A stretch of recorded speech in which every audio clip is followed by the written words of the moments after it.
بسم الله الرحمن الرحيم. شوقي للقياهم يزيد ولحبهم هتف القصي يا جيل أتباع الهدى أشرق علينا من جديد. يسر جمعية مودة أن تقدم لكم صورا من حياة الصحابة لعبد الرحمن رأفت الباشا رحمه الله. آل ياسر رضوان الله عليهم.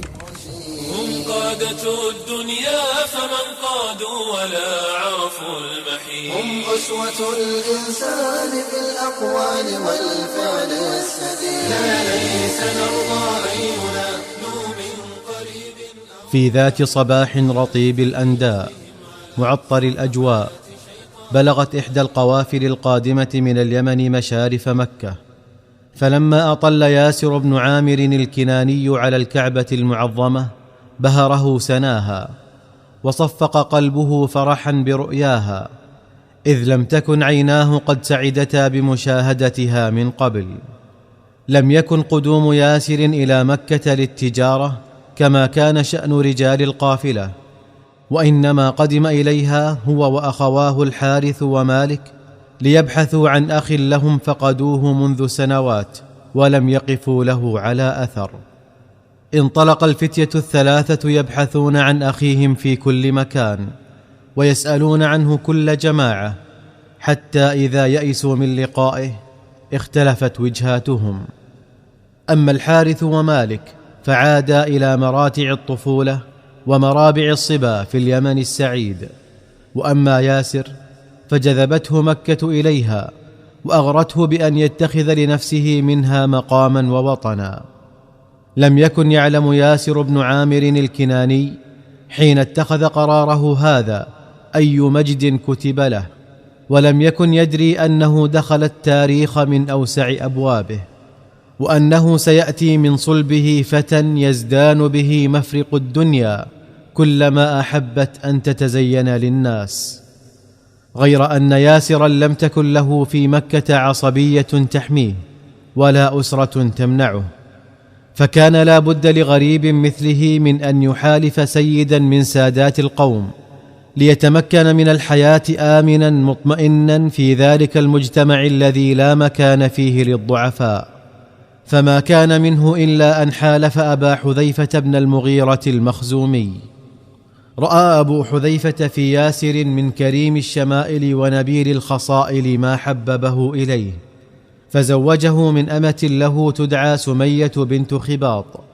فكان أول ثمرات هذا الزواج غلام فرح به الأبوان أعظم الفرح ودعواه عمارا، وقد تضاعفت فرحتهم به حين حرره أبو حذيفة وأعتق رقبته. عاشت الأسرة في كنف بني مخزوم عيشة هانئة راضية، وجعلت الأيام تمضي والسنون تمر، فإذا بياسر وسمية يغدوان شيخين معمرين، وإذا بعمار يصبح شابا ملء السمع والبصر. ثم أشرقت الأرض بنور ربها، وانبثق من بطاح مكة ضياء غمر الكون بالخير والبر، وملأه بالعدل والإحسان. فلقد قام النبي الأمي يصدع برسالة ربه، وينذر قومه ويبشرهم ويدعوهم إلى ما فيه عز الدنيا وسعادة الآخرة. سمع عمار بن ياسر أخبار الدعوة الجديدة من أفواه الناس، ففتح لها سمعه وقلبه وعقله، لكنه حين وجد أن ما يصله عنها قليل ضئيل متضارب لا يروي له غلة، قال في نفسه: ويحك يا عمار، ما الذي يجعلك تظمأ والمورد منك قريب؟ هيا إلى صاحب الرسالة، هيا إلى محمد بن عبد الله، فعنده وعند أصحابه النبأ اليقين. مضى عمار بن ياسر من ساعته إلى دار الأرقم بن أبي الأرقم، وهناك سعد بلقاء النبي صلوات الله وسلامه عليه، وسمع من قوله ما هز فؤاده هزا، ووعى من هديه ما أترع قلبه حكمة ونورا. فبسط يده له وقال: أشهد أن لا إله إلا الله وأشهد أنك عبده ورسوله. توجه عمار بن ياسر إلى أمه سمية فدعاها إلى الإسلام، فما أسرع أن استجابت لدعوته حتى لكأنها معه على موعد.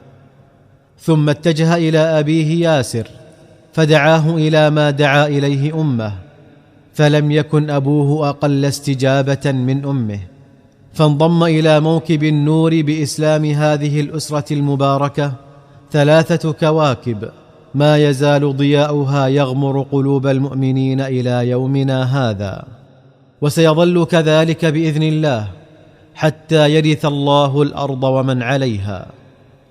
طار خبر إسلام النفر 3 إلى بني مخزوم، فاستشاطوا غضبا وتميزوا غيظا، وأقسموا ليردنهم عن إسلامهم أو ليوردنهم موارد الهلكة، فجعلوا يأخذون الأبوين وفتاهما إلى بطحاء مكة ويلبسونهم دروع الحديد ويصهرونهم بأشعة الشمس، ويمنعون عنهم الماء ويتعاقبون عليهم بالضرب، حتى إذا جفت منهم الحلوق ويبست العروق وتشققت الجلود وسالت الدماء تركوهم في ذلك اليوم ليعيدوا معهم الكرة في غداة اليوم التالي. ولقد مر بهم الرسول صلوات الله وسلامه عليه ذات يوم وهم يعذبونهم ذلك العذاب، فحز في نفسه أنه لا يملك لهم قوة ولا نصرا، ووقف عليهم وقال: صبرا آل ياسر فإن موعدكم الجنة. فهدأت النفوس المعذبة وقرت العيون الشاخصة وعلت الوجوه المكدودة ابتسامة راضية. لم يطل الأمر بالشيخين الكبيرين. أما سمية فمر بها أبو جهل وهي تعذب، فشتمها أقذع الشتم وأسمعها قوارص الكلام، فلم تأبه له، فجرد رمحه وطعنها به في أسفل بطنها، فخرجت حربة الرمح من ظهرها، فكانت أول من استشهد في الإسلام، وحسبها بذلك رفعة ومجدا. وأما ياسر فمات تحت التعذيب وهو يشهد أن لا إله إلا الله وأن محمدا رسول الله. اشتد الأذى على عمار بعد استشهاد أبويه، ولقد جاوز جلادوه في تعذيبه كل حد. وفي ذات يوم أقبل على رسول الله صلى الله عليه وسلم كاسفا حزينا خجلا، وقد حاول أن ينظر إلى النبي صلوات الله وسلامه عليه وأن يملأ عينه منه، فلم يستطع أن يرفع بصره إليه، فقال له الرسول عليه الصلاة والسلام: ما وراءك يا عمار؟ فقال عمار: شر مستطير يا رسول الله. فقال: وما ذاك؟ فقال: عذبت أمس حتى نالني من الجهد والضر ما لو نزل بجبل لصدعه، ثم إن أعداء الله لم يكتفوا بما عرضوني له من حر الهواجر، فأحرقوا جسدي بالنار، وما زالوا يرغمونني على النيل منك وذكر آلهتهم بخير حتى فعلت. ثم أخذ ينشج نشيجا يقطع القلوب. فقال له النبي صلوات الله وسلامه عليه: وكيف تجد قلبك يا عمار؟ فقال: أجده مطمئنا يا رسول الله. فقال: لا عليك، وإن عادوا إلى مثلها فعد إلى مثل ما قلت. ثم أكرم الله عز وجل عمارا وأنزل فيه قرآنا، فقال تعالى: رسول صلوات الله وسلامه عليه لأصحابه بالهجرة إلى المدينة: كان عمار بن ياسر في طليعة من هاجر إليها فرارا بدينه، فما إن بلغ قباء حيث ينزل المهاجرون حتى دعاهم إلى بناء مسجد يقيمون فيه الصلاة، فاستجابوا لطلبه. فكان المسجد الذي أقامه عمار بن ياسر أول مسجد بني في الإسلام، وحسبه بذلك سابقة وفضلا. ولما هاجر الرسول الأعظم صلى الله عليه وسلم إلى المدينة قرت به عين عمار، وفرح به فرح الحبيب بحبيبه، ولازمه ملازمة الخدين لخدينه، حتى كاد لا يفارقه في ليل أو نهار. وكان النبي الكريم صلى الله عليه وسلم يبادله حبا بحب، فكان إذا أقبل عليه قال: جاء الطيب المطيب. وفي يوم بدر قاتل عمار تحت راية الرسول صلى الله عليه وسلم قتال الشجعان، وكان المسلم الوحيد الذي خاض هذه المعركة، وأبواه مؤمنان شهيدان. ولما لحق الرسول صلى الله عليه وسلم بجوار ربه وارتد أكثر العرب عن الإسلام، كان له في يوم اليمامة موقف مشهور مبرور، ذلك أنه حين استحر القتل في صحابة الرسول صلوات الله وسلامه عليه، وجعلت المنون تتخطف حفظة القرآن، وزلزلت الأرض تحت أقدام المسلمين، عند ذلك وقف عمار بن ياسر على صخرة مشرفة وقد قطعت أذنه وبقيت عالقة برأسه، وقال: يا معشر المسلمين، أمن الجنة تفرون؟ إلي يا معشر المسلمين.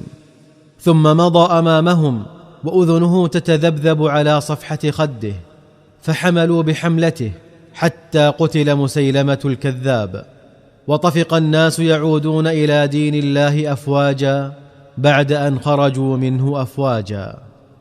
ولما آلت الخلافة إلى الفاروق ولاه الكوفة، وجعل معه عبد الله بن مسعود، وكتب إلى أهلها يقول: أما بعد، فإني قد بعثت إليكم عمارا أميرا، وعبد الله بن مسعود معلما ووزيرا، وهما من نجباء أصحاب نبيكم محمد صلى الله عليه وسلم، فاسمعوا لهما واقتدوا بهما. ثم إن عمر بدا له فأقصاه عن الإمارة، فلما لقيه قال له: أساءك ما فعلته معك يا عمار؟ فقال: والله لقد ساءتني الإمارة أكثر مما ساءني الإقصاء عنها. رضي الله عن عمار بن ياسر، فقد امتلأ إيمانا من قمة رأسه إلى أخمص قدميه. ورضي الله عن أبيه ياسر وأمه سمية، فقد كان بيتهم بيت إيمان. صبرا آل ياسر، فإن موعدكم الجنة. محمد رسول الله. بمحمد وبصحبه قد أسس الصرح المشيد، يا شعر أسعفني أفض في مدحهم هل من مزيد. سلة الإيمان والتقوى أولو الأمر الرشيد.